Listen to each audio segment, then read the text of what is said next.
In this video, we're going to talk about what we call independence. Independence is going to lead us to a special rule in probability known as the multiplication rule. When we see the word and, we're going to talk about these things that are called and probabilities. The word and generally means to multiply. And we know it means to multiply, especially when we see independence or independent events. Two events are independent if one event does not affect the other event from occurring. This means that if one event occurs, the other event can still occur. And when that happens, we can multiply probabilities together. So here's how this works. Look at example 1. What is the probability of rolling 3 sixes in a row with a single die? Well, if I want to roll 3 sixes, I have 3 die. Let's say I have a black die, a blue die, and a red die. If I want to roll a 6 on the black die, how many numbers are on a die? There are 6. How many of them show the number 6? Only 1. So this would have to be a 1 out of 6. What about in the blue die? There are 6 faces. Only 1 shows 6, so 1 out of 6. And on the red die, exact same thing, 1 out of 6.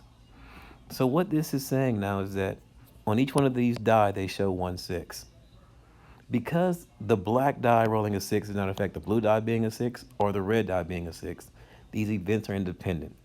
And when they're independent, we can just multiply them. So we just multiply these, and you multiply fractions straight across. So we go 1 times 1 times 1 is 1. And then 6 times 6 times 6 is 216. So there's a 1 in 216 chance of rolling a 6. Look at the next event. Find the probability that a 100-year flood, a flood with a 0.01 probability of occurring in a given year, will strike a city in 2 consecutive years. Assume that the flood in 1 year, here's the big thing, it does not affect the likelihood of a flood in the next year. This literally means that they are independent. And anytime we see the word independent, we're going to think to multiply probabilities. The word independent means to multiply.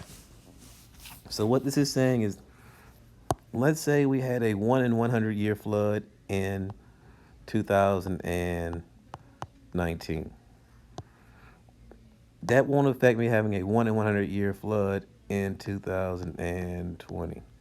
Well, the probability in each year, because it's 1 in 100, is 0.01 times 0.01. And if I multiply 0.01 times 0.01, I get 0.0001. So there's a 1 in 10,000 chance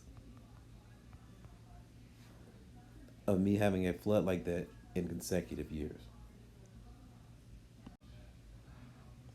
Now, again, the key word here, though, is consecutive means you have it in 2019 and 2020. Up here, back on example 1, it was a 6 on the black die and on the blue die and on the red die. So the word and is allowing us to multiply here. And even if the events aren't independent, when they're dependent, as long as you see the word and, or as long as it's an and type case, you're still going to multiply. Dependent, though, means that now your first selection is going to affect your second selection. So in example 3, it said the 3-person jury must be selected at random from a pool that has 6 men and 6 women. What is the probability of selecting an all-male jury? So we're going to select 3 people. So 1, 2, and 3. And in the first case, we have how many men and how many women? So we have a total of 6 men and 6 women, so that'll be 12 total people we're selecting from. And the way it works is like this. I want to select an all-male jury. That means out of those 12 people, 6 of them are males. So I'm going to multiply. The first selection will be 6 out of 12. Once I select that one person, though, I'm going to take that person out and go and select the next person. And the next person has to be a male. Well, assuming I selected a male in the first pool, how many males are left in the sample? There are now 5. And how many total people are left in the sample? Well, we took one person out, so there are now 11. Notice here, these are what we call dependent events. The second probability right here was affected by the first one up here.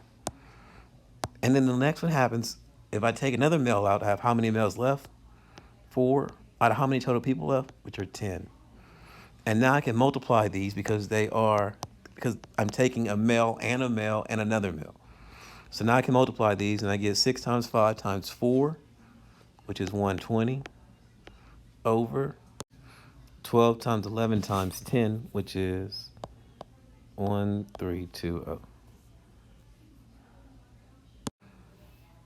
And again, this is what we call dependent events. But the same concept of multiplication applies because we're talking about the and statement. Now, you may see the and statement. I didn't cover this yet, but I'm going to cover it now. You may see the and statement written as you have two events, A and B. You may see them written as the probability of A, called the intersection of B. This symbol means intersection, which is another way of saying and.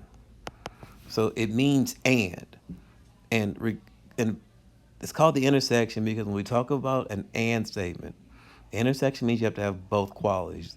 So if I want to have an all male jury, it has to be male and male and male. It has to have all three males. Or the probability of the flood occurring in 1 in 100 years has to be this year and the next year. So you're using that word and you have to have both qualities to fit inside of here.